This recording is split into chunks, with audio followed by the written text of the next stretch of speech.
3 বছর পর আরও বেশি তীব্র হচ্ছে রাশিয়া ইউক্রেন যুদ্ধ। কিনঝাল ক্ষেপণাস্ত্র ও ড্রোন দিয়ে সম্প্রতি ইউক্রেনের সামরিক শিল্প স্থাপনাকে লক্ষ্যবস্তু করছে রাশিয়া। বিপরীতে রাশিয়ার যুদ্ধ বিমান তৈরির কারখানা এবং ক্ষেপণাস্ত্র উৎপাদন কেন্দ্র লক্ষ্য করে হামলা চালানোর দাবি ইউক্রেনের। এর মধ্যেই যুদ্ধবিরতির প্রস্তাব উপেক্ষা করে অভিযান জোরালো করায় রুশ প্রেসিডেন্ট ভ্লাদিমির পুতিনের উপর ক্ষিপ্ত মার্কিন প্রেসিডেন্ট ডোনাল্ড ট্রাম্প। যুদ্ধের ময়দানে তার আঁচও লাগতে শুরু করেছে। গুরুত্বপূর্ণ অস্ত্রের চালান সাময়িকভাবে স্থগিত রাখার পর এবার কিয়েভকে অস্ত্র দিতে উঠে পড়ে লেগেছে ওয়াশিংটন।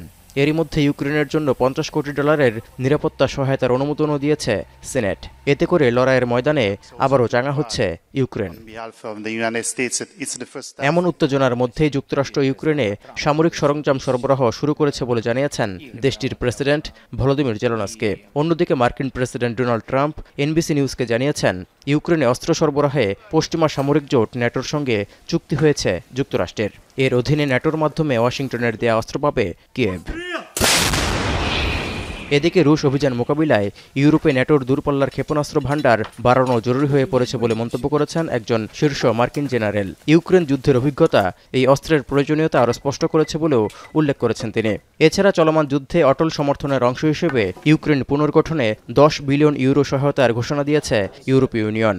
এরপর রোমে হওয়া ইউক্রেন পুনরুদ্ধার সম্মেলনে দেশটির জন্য সহায়তা আরও জোরালো করার আহ্বান জানিয়েছেন জাতিসংঘের অভিবাসন সংস্থা IOM এর প্রধান। 3.5 years into the conflict, I think it's fair to say that everybody is tired, and we hear that even from Ukrainians who've been experiencing the ongoing attacks in their cities. And response to it, though, has to be peace, because ultimately, without peace, there won't be an end not only to the funding requests but also to the support to the Ukrainian people.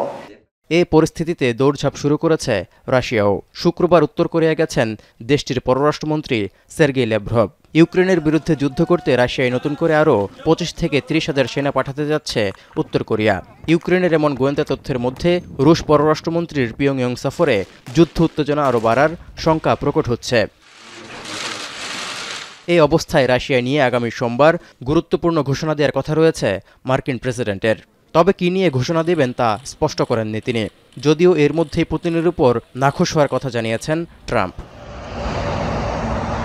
এদিকে জাতিসংঘের তথ্য বলছে, এতদিনের যুদ্ধে মাসের দিক বিবেচনায় ইউক্রেনের সর্বোচ্চ বেসামরিক হতাহতের ঘটনা ঘটেছে গত জুন মাসে। ওই মাসে 232 জন ইউক্রেনীয় নিহত এবং 1300-র বেশি আহত হয়েছেন। তৌহিদুর রহমান, এখন বিশ্ব।